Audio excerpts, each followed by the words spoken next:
മൈത്രി, കരുണ ഇങ്ങനെ പറഞ്ഞിട്ടുള്ള സാധനമാണോ ഈ സാധനം? നിർമ്മമോ നിരഹങ്കാരി. എൻ്റെ ദൈവമേ, മൈക്കൊരൽപ്പം കേടായി പോയാൽ ആ മൈക്ക് ഓപ്പറേറ്ററെ തല്ലുവല്ല, ബാക്കിയൊക്കെ ചെയ്യുന്ന ആളാണ്. നിർമ്മമോ നിരഹങ്കാര മൈത്ര കരുണ ഏവച്ച.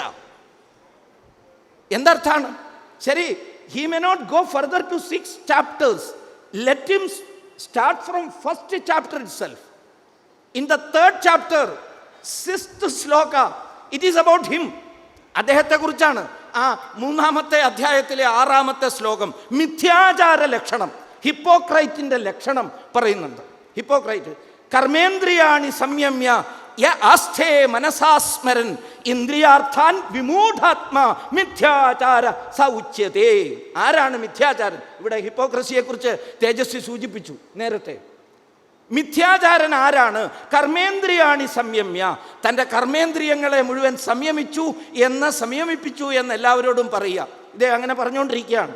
ഞാനിപ്പോൾ എൻ്റെ കൈ ശുദ്ധമാണ്, എൻ്റെ പോക്കറ്റിലൊന്നുമില്ല, മടിയിലുള്ളവനല്ലേ, എന്താ അങ്ങനെയൊക്കെയുള്ള ചൊല്ലുകളൊക്കെ പറഞ്ഞുകൊണ്ട് അദ്ദേഹം പറഞ്ഞുകൊണ്ടിരിക്കുകയാണ് കർമ്മേന്ദ്രിയാണി സംയമ്യ, ഞാൻ സംയമിച്ചു. പക്ഷേ ഭഗവാൻ പറയുന്നുണ്ട് ആ കൂട്ടത്തിലൊരു കാര്യമുണ്ട്, ആസ്ഥേ മനസാസ്മരൻ ഇന്ദ്രിയാർത്ഥാൻ വിമൂഢാത്മാ.